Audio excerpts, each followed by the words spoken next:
Olá, tudo bem? Que a graça e a paz de nosso Senhor e Salvador Jesus Cristo esteja na sua vida hoje também.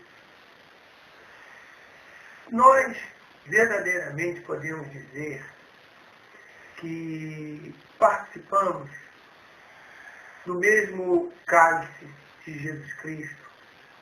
Podemos dizer que nós participamos do mesmo pão de Cristo. Então, esse texto que a gente vai meditar agora, Paulo vai dizer para os coríntios que eles não poderiam servir a Deus e nem servir aos demônios. Porque, literalmente, não se pode sentar-se à mesa dos dois. Ou você está com Deus, ou você está com o diabo. Então, Paulo vai instruir os coríntios para que se defendam de fato, de que lado eles estão. Eles estão a servir a Cristo ou eles estão a servir aos demônios? Essa é uma questão muito séria porque nós vemos nos dias de hoje muitas pessoas falando de Cristo, mas na verdade fazendo o que o diabo quer, literalmente. Falar de Cristo é fácil, mas viver como Cristo disse que a gente tem que viver não é tão fácil assim, é outra coisa. Agora, viver como o diabo quer, como diz a expressão, do jeito que o diabo gosta, é fácil. Você não precisa, se preocupar com nada. Simplesmente viva. Faça o que você quiser.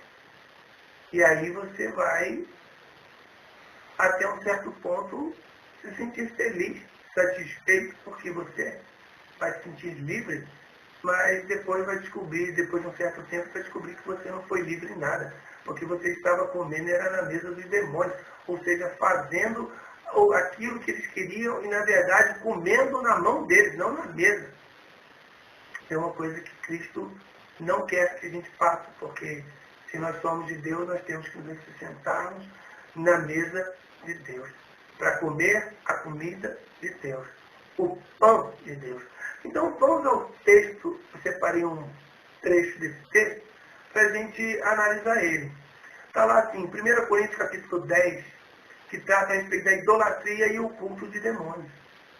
No verso 14, começa dizendo assim: portanto, meus amados, fugi da idolatria. Falo como a entendidos, sábios. Julgai vós mesmos pelo que eu digo. Porventura, o cálice da bênção que abençoamos não é a comunhão do sangue de Cristo? O pão que partimos não é, porventura, a comunhão do corpo de Cristo? Porque nós, sendo muitos, somos um só pão e um só corpo, porque todos participamos do mesmo pão. Então, vamos detalhar esses versos para a gente ter uma melhor compreensão do que Paulo está ensinando, passando para a gente. Vamos analisar as frases escritas por ele. Ele começa dizendo, portanto, meus amados. Meus amados. Ele está falando com pessoas amadas. Pessoas amáveis. Mas quem são essas pessoas amadas de Paulo? Quem são essas pessoas amáveis? São aquele povo que estava lá em Corinto, a qual Paulo havia pregado o Evangelho para eles, fundou as bases do Evangelho de Jesus Cristo naquela cidade, super idólatra. A gente já leu um pouquinho a respeito de como era a história de Corinto, antes de Paulo chegar lá. Era uma cidadezinha bem terrível. A idolatria, o culto a demônios era muito forte. Como a deusa, a chamada deusa Artemis. Era idolatrada naquele lugar. Assim como Diana era a deusa dos exércitos. E que Paulo combateu também. Então, os coríntios, eles, quando ouviram uma pregação de Paulo, desse evangelho de Cristo, quem era Cristo, que eles nunca tinham ouvido, eles se converteram porque era tudo muito intenso. Paulo sempre foi muito intenso no ministério dele. Às vezes, a gente vai passar pelas cartas de Paulo e vendo o ministério dele tão amoroso, ele tratando assim com grande amor as pessoas, como exatamente devem ser. Mas em alguns momentos, a gente vai ver Paulo completamente intenso, porque não suportava, não aguentava tamanho descaso, tamanho falta de temor e de respeito com a própria prática da palavra de Deus. Então, ele está falando, meus amados, vocês, a quem receberam o Evangelho de Jesus Cristo por mim, se converteram, nasceram de novo, são filhos de Deus em Cristo Jesus.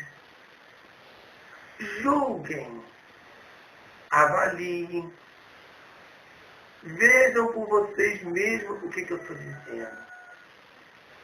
Olha, presta atenção, raciocina, veja se o que eu estou falando para vocês tem algo de sincero, de verdade, e que vocês verdadeiramente não estejam agindo, fazendo assim como eu estou dizendo.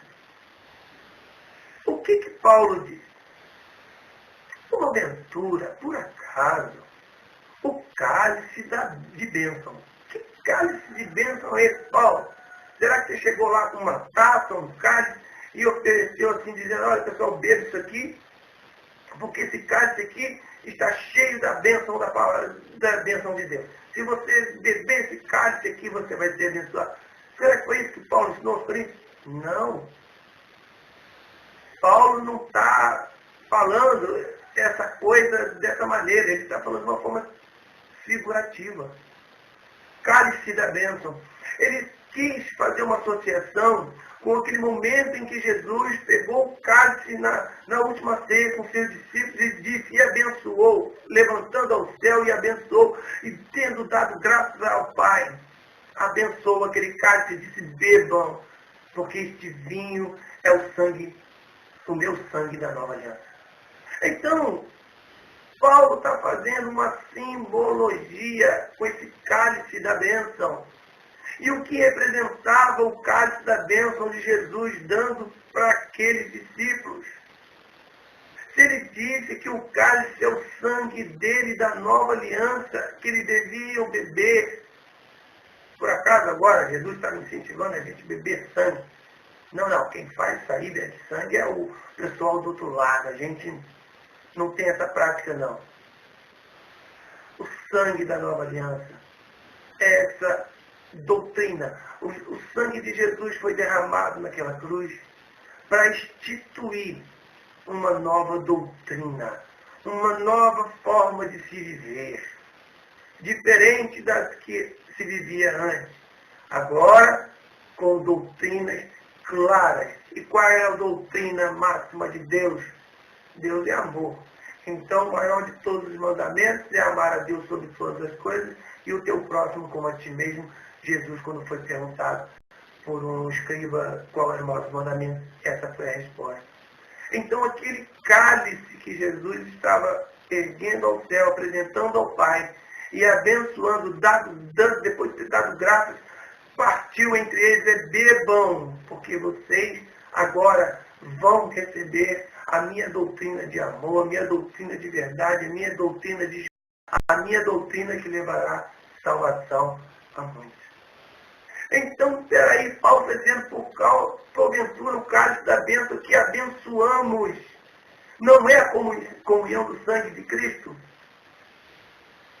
Paulo está dizendo que esse cálice da bênção é comunhão, é unidade, é estar junto, andar junto, conviverem, viverem no mesmo propósito, no mesmo Espírito, sobre a mesma palavra. Será que vocês não beberam ainda desse cálice? Esse cálice é a doutrina do Evangelho de Jesus Cristo, do Novo Testamento, que rompeu com o mal, que rompeu com a morte e se aliançou com a conciliação, a unidade no amor de Cristo Jesus. Será vocês ainda não entenderam que esse cálice da bênção é diferente da vida que vocês levavam isso? Vocês julguem por vocês mesmos, sejam sábios. Olha a vida que vocês tinham antes de conhecer Cristo e olha a vida que vocês têm agora depois de conhecer Cristo. Então, esse cálice da bênção é comunhão, é unidade, andar junto, pensar da mesma maneira que Cristo. E o pão que partimos não é, porventura, a comunhão do corpo de Cristo. O pão, Jesus, Paulo está fazendo pegando outro símbolo, o pão que Jesus partiu naquela ceia, quando eles estavam reunidos, e disse, este aqui é o pão. E despego, dado, graças a Deus, graças ao Pai, e partiu o pão e disse, este, comam, porque este é o pão do meu corpo. Então, o que quer dizer? Esse pão é o corpo de Cristo. O pão é a palavra. Ele é o pão vivo que desceu do céu, Jesus. E o Verbo se fez carne. Ou seja, pão, carne, alimento, pão. Pão se refere a alimento, todo tipo de alimento. Pão é um alimento universal. É o alimento que em todos os lugares do mundo ele está inserido. Pode ser de forma diferente, pode ser de maneiras totalmente diferentes da nossa, mas é pão. Simboliza comida. O sangue de Cristo, beber, a doutrina. A palavra de Cristo, o sangue é a nova aliança da doutrina de Cristo, é a palavra, o pão que deve ser comido como alimento. A palavra nos alimenta espiritualmente.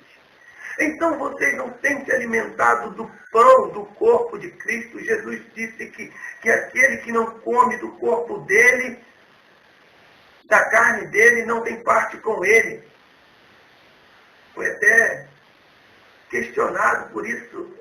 Será que agora ele está mandando as pessoas comerem a carne dele? Não. Ele está falando de uma forma simbólica. Nós temos que ter um discernimento para entender quando Jesus está falando de coisas que são símbolos e outras que são realistas, fatos, de uma forma literal, de uma forma figurada. Então, Paulo está usando a forma figurada aqui para os coríntios entenderem que vocês que se alimentam na palavra de Deus, vocês não se alimentam do mesmo pão? Vocês não andam da mesma forma? Vocês fazem o que vocês querem? Vocês comem, se alimentam da palavra, do pão de Deus, da palavra de Deus de Cristo aqui, e depois também se banqueteiam e se alimentam, se regalam na mesa dos demônios? Nas práticas? Nos costumes? Nas doutrinas de demônios? Aquele povo de Corinto, eles não eram só idólatras, não. A idolatria era só um dos aspectos da característica daquele povo. Aquele povo era muito promíscuo. Em outra ocasião, Paulo reprova aquele povo e entrega até uma pessoa lá, um cara lá, Alexandre, tal do latoeiro, entrega nas mãos de Satanás. Olha para você ver como é que o tipo de pessoa é esse cara. Ele disse que Alexandre fez muito mal a ele. De modo que, então, esse Alexandre, por exemplo, era um tipo de pessoa que estava ali andando com Cristo, mas também se banqueteando na mesa dos demônios, dos ídolos deles. Ele vai perguntar outra vez. Paulo faz uma série de questionamentos. A nossa comunhão não é o sangue de Cristo? A nossa unidade não é pelo sangue, pela obra de Cristo? O pão que a gente parte aqui, que a gente se alimenta da palavra, não é o corpo de Cristo? Porque nós, sendo muitos, somos um só pão, um só corpo. Ora, ele está querendo dizer, porque nós, mesmo sendo muitos, mas somos um só pão. Nós somos uma só fonte de alimento. Assim como se pode buscar água, duas águas numa fonte só, ou ela é doce ou ela é amarga. Então, Paulo está dizendo que esse pão que nós somos, ele tem que ser o pão da vida. Ele não pode ter morte. Essa palavra de Cristo em nós é a palavra viva, não é a palavra de morte. A palavra em nós é para gerar vida, não gerar morte. Então, nós somos muitos, mas o pão que nós somos um só, em um só corpo. Olha como é que ele vai associar pão e corpo. Jesus disse, este é o pão que é o meu corpo. A palavra de Cristo na nossa vida nos une em qualquer lugar que a gente esteja. Nós somos um só corpo. Não importa se um está aqui, se o outro está lá, se eles estão juntos fisicamente. Não, mas o corpo de Cristo é a igreja. O corpo de Cristo são todos aqueles que creem no testemunho de Jesus Cristo e receberam. E são agora feitos filhos de Deus pela fé nele. De modo que Paulo está dando simbolicamente para nós a ideia de que somos um só corpo, um pão, que temos um só evangelho. O evangelho da verdade, o evangelho da vida. E que por todos, e porque todos participamos do mesmo pão. Então nós participamos do mesmo pão. Quem é o pão? É Jesus. É a palavra. Então, quando nós participamos do mesmo pão, é de Cristo, participamos por cima de Deus. Mas, agora que entra toda a dificuldade, para muitas pessoas que não veem a palavra de Deus como símbolos. Por que símbolos? A gente vai pegar o Apocalipse de verdade não é um livro tão fácil de compreensão para quem está começando agora a leitura do Evangelho.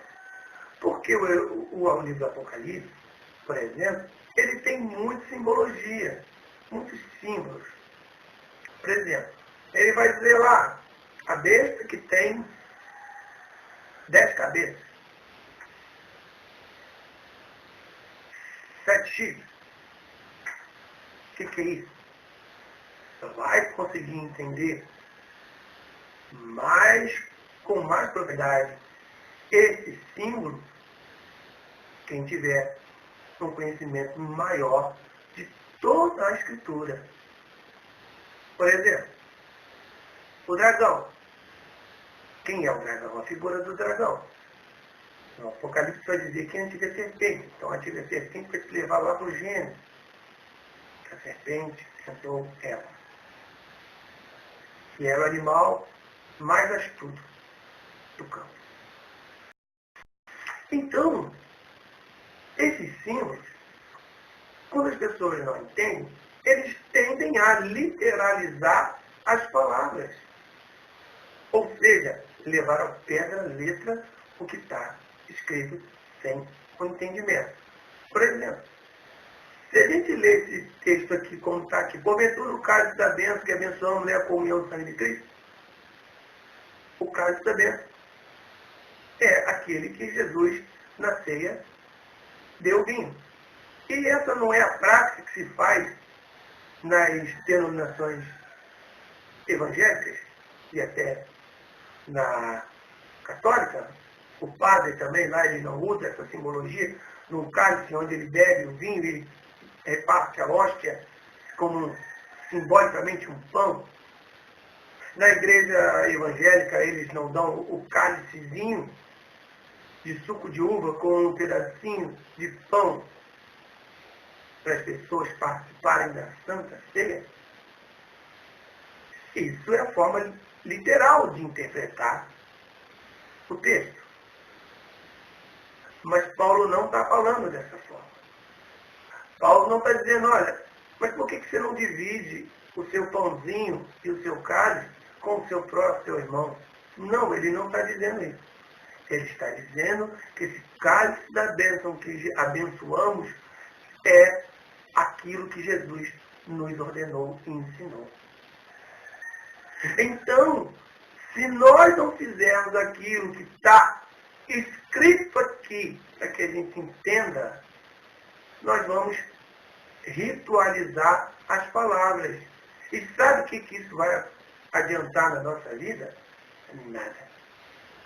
Vamos praticar uma religião ritualística e nada mais. Isso não mudará o nosso entendimento. O nosso entendimento não será mudado por um pedacinho de pão e nem um golinho de um suco de uva. Isso não vai mudar. Isso é algo físico. Algo espiritual está dentro da palavra de Deus. E quando a gente entende a palavra de Deus, a gente entende o que o espiritualmente está falando. Então Paulo está dizendo só uma coisa. Coríntios, não adianta vocês comerem a Santa Ceia aí que eu ensinei, vocês fazerem, porque isso não vai mudar a vida de vocês. Vocês vão continuar do jeito que vocês são. Ah, mas o dia que vocês entenderem o que eu estou falando para vocês, que vocês forem sábios, entendidos no que eu estou falando para vocês, vocês serão transformados. E aí vocês viverão a verdadeira comunhão em Cristo Jesus como uma igreja espiritual que não se vê com olhos físicos, mas ela está em toda a terra. Então, quando você entender isso, você não vai mais se atentar na mesa dos demônios. Você não vai mais buscar em outra fonte água para beber. Você não vai mais praticar coisas que Deus está dizendo que você não deva fazer. Você não vai buscar em demônios coisas que realizam o seu prazer e a sua satisfação. Porque a sua satisfação vai ser fazer a vontade de Deus, conhecer o seu Deus. E aí o mundo espiritual vai se abrir para você. Então Paulo só está dizendo uma coisa, Coríntios, vocês não são espirituais. Ele disse em outra parte da carta. São carnais. São pessoas que parecem que são irrecuperáveis diante de Deus. Só o milagre. E hoje em dia nós estamos vivendo pessoas assim, que simplesmente parecem ser irrecuperáveis diante de Deus, porque elas não entendem o que a palavra de Deus está dizendo. Elas não são sábias. Elas ainda acreditam que estar em comunhão é estar dentro de um quadrado chamado templo evangélico.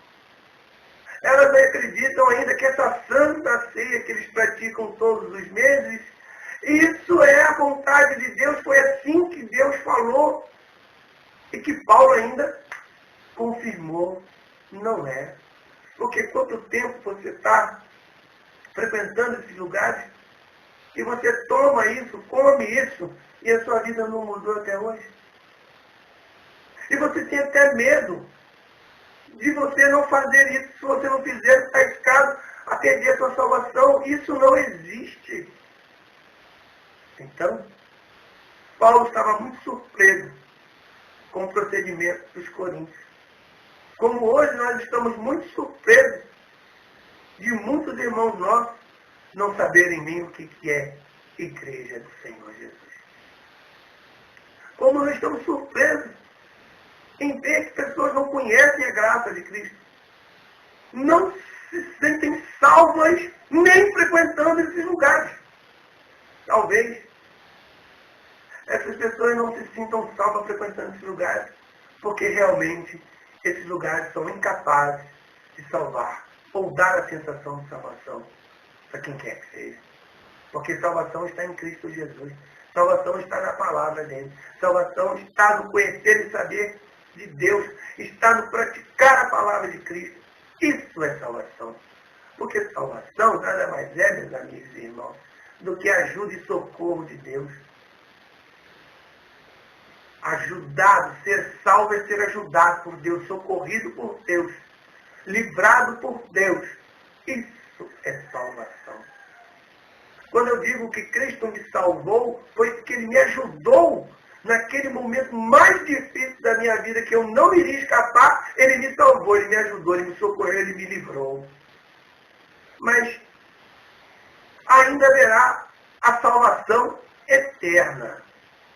Ele prometeu, está prometido, mas um dia Ele vem aqui buscar a gente que crê nele, e aí Ele vai provar para a gente: olha aqui como é que vale a pena você acreditar em mim. Entra e possui o reino que está preparado para vocês desde a fundação do mundo. Eis o paraíso que vocês esperavam. Então, meus irmãos, é hora de chamar a consciência de todo mundo e dizer assim: olha,